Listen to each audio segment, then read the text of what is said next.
Hello everyone, welcome to Open Up, a Mighty Feels series about communication. My name is Ten, and today we're going to talk about the difference between gaslighting, backtracking, and disagreeing. Before I get into today's video, I want to ask, are you safe?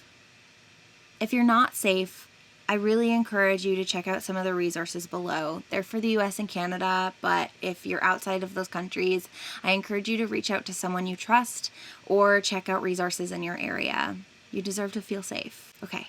So I started making a video about backtracking, and I realized that it's really difficult to offer tips and tricks the way I usually do without first differentiating backtracking from gaslighting and disagreeing.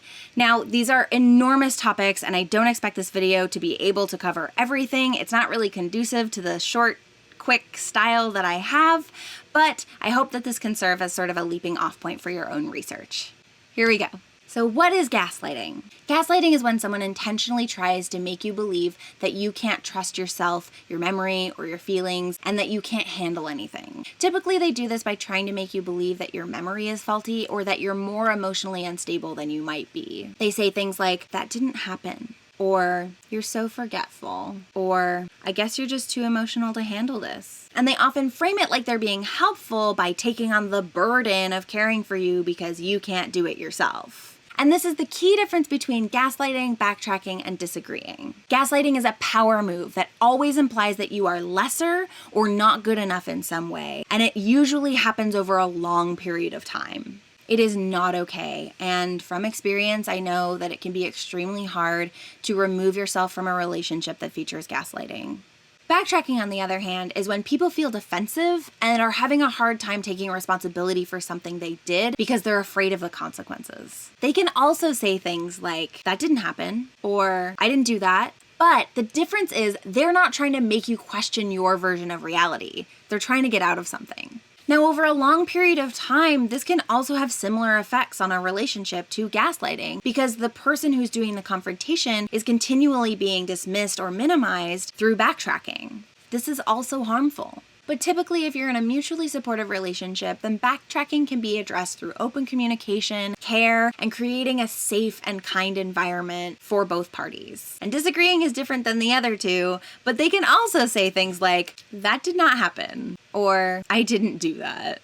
But this time, it's coming from someone who genuinely disagrees about how things went. They can disagree really strongly and still not be gaslighting or backtracking. The difference here is they're not trying to control you or get out of something. They're just genuinely trying to set the record straight about an event and how they remember it. They just might not be great at agreeing to disagree, and this can pretty much be resolved through offering kindness, taking a breath, and open communication. Now, why is this important? If someone is trying to control you, then that needs to be dealt with differently than when you're in a mutually supportive relationship where there's a little bit of conflict that you need to sort out. Understanding the difference between these three things can help you understand what kind of intervention your situation might need. So now what?